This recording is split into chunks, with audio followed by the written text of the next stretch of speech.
having been fluent now for 50 years, though I don't use the word cured because I don't want to be attacked and murdered by somebody from the incurable and acceptance group.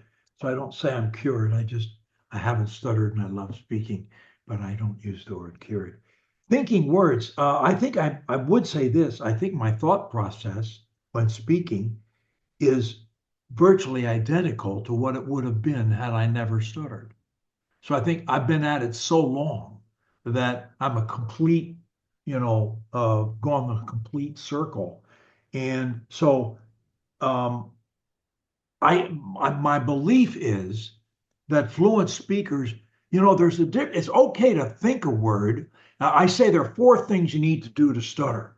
You got to hesitate, think a word, fear it, and force it. If you don't do all four of those things, you'll never stutter. The problem is that you and I, when we're stuttering, can do it in a thousandth of a second. We can do all four things at the same time. So how do we prevent hesitating, think a word, fear it, and force it? Well, the fluent person who thinks words, he may hesitate and he may think a word, but he never fears it. So because he never fears it, he never forces it. But you and I, as long as we're stuttering, we go those other two steps. We fear the word and then force it. So we make a cause célèbre out of not thinking words. I think thoughts and how I can say them. Words represent thoughts to me.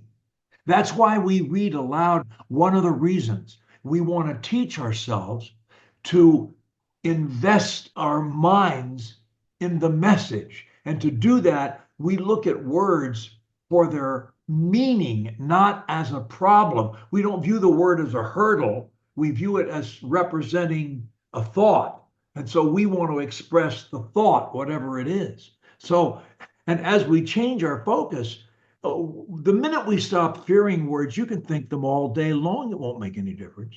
I can think every word I want to say. I don't need to, but I certainly can and will if I want. Does that help? Because that's the end game. That's the end game. I mean, that's the exit. And that's what fluent people do. They don't, I mean, as a rule, they're not thinking, fearing anything. They're just letting their thoughts out. And that's what most of the people you hear that are really fluent talking today, they're just letting their words out. And so there's no need to think words. And if we do think them, it doesn't matter. It's irrelevant. But for a stutterer, you can't think words, not until you've stopped fearing them. Once you stop fearing them, you can think them all day long. Doesn't matter. I don't bother to think them. I let them fall from my mouth right now.